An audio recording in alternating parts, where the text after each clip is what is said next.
குடிப்பதற்கு தேவையான நீரை உருவாக்கி தந்த அரசாங்கம் அதிமுக அரசாங்கம்.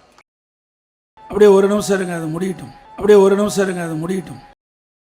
அதிமுக ஆட்சியில் சுமார் 6000 ஏரிகள் தூர்வாரணம் பொதுப்பணித்துறையின் சார்பாக 6000 ஏரிகள் தூர்வாரப்பட்டு மழை காலத்தில் பெய்கின்ற நீர் சிந்தாமல் சிதறாமல் அனைத்தும் சேமித்து வைத்தோம். ஊராட்சி ஒன்றியம் குளம் குட்டை 26,000 ஏரிகள் அத்தனை தூர்வாரி இன்றைக்கு மழை காலத்திலே தண்ணீரை தேக்கி வைத்து நிலத்தடி நீரை உயர்த்தி விவசாயத்துக்கு தேவையான நீர் குடிப்பதற்கு தேவையான நீரை உருவாக்கி தந்த அரசாங்கம் அதிமுக அரசாங்கம். அப்படியே ஒரு நிமிஷம் இருங்க, அது முடியட்டும். அப்படியே ஒரு நிமிஷம் இருங்க, அது முடியட்டும்.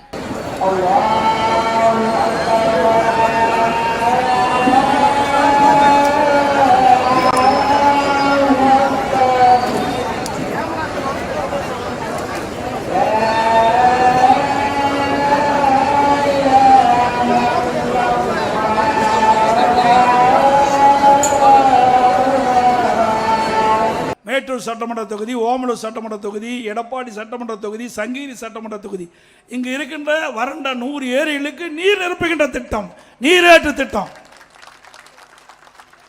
சுமார் 568 கோடியில் நான் முதலமைச்சர் அந்த காலகட்டத்தில் தொடங்கினேன். அதே திட்டத்தை விரைந்து வேகமாக முடித்து முதற்கட்டமாக 6 ஏரிகளுக்கு நீர் நிரப்புகின்றது அந்த திட்டத்தை துவக்கி வைத்தேன். அதுக்கு பிறகு இன்னும் வரைக்கும் அந்த திட்டத்தை நிறைவேற்றவில்லை. மீண்டும் அதிமுக ஆட்சி மலரும், இந்த திட்டம் நிறைவேறும், விவசாயியுடைய கனவு நனவாகும். செய்திகளை உடனுக்குடன் தெரிந்து கொள்ள கீழ்கண்ட கேபிள் மற்றும் டிடிஎச் நெட்வொர்க்குகளில் எம்நாடு செய்தி தொலைக்காட்சியை காணுங்கள். பாதகம் செய்பவரை கண்டால் நாம் பயம் கொள்ளலாகாது பாப்பா.